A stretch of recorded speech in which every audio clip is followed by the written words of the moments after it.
Assalomu alaykum hammaga. Bugun sizlar bilan Pfaff Tiger VH1082 modeli haqida ma'lumotlar berib o'tamiz. Qishni yozin mashina to'xtamasligi kerak deysiz, ag'a siz uchun aynan shu modelni tayyorlab qo'ydik-ku. Uning uchun deysizmi? Chunki bu ham gazda ham benzinda harakatlanadi. 345 litr metan, 15 litr benzin bak bilan jihozlangan. Tashish qobiliyati 3 tonna 600 bo'lgan bu modelimiz arkasida 7+3, oldinda 3 resor bilan jihozlangan. Birga kuzov bilan jihozlangan bu modelimiz 19.4 kub hajmiga ega bo'lib, razmerlarga keladigan bo'lsak, uzinasini 440, enini 210, balandligi 210 bo'ladi.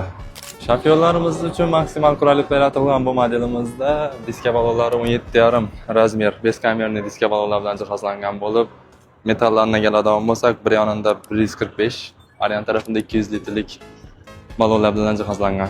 3 litrlik turbina motor bo'lgan bu Yunne dvigatelimiz 130 ot kuchi bilan jihozlangan bo'lib, korobkasiga keladigan bo'lsak 8 pog'onali mexanik uzatmalar qutisiga ega. Kabina ichiga keladigan bo'lsak, shofyorlarimiz uchun maksimal qulaylik yaratilgan bo'lib, bularni birin-ketin aytib o'tadigan bo'lsak, salonga o'tirishimiz bilan sidina podushka, 4 taraflama kamera, LCD monitor, yozda qiynalmasligingiz uchun konditsioner, qo'shimchasini kurs kontrol bilan jihozlangan. Agarda sizlar shu Pfaff Tiger VH1082 gazli benzin modelimiz qiziq bo'lsa, kommentariyada belgisini qoldiring yoki biz bilan bog'laning. Hammangizni salonimizda kutib qolamiz.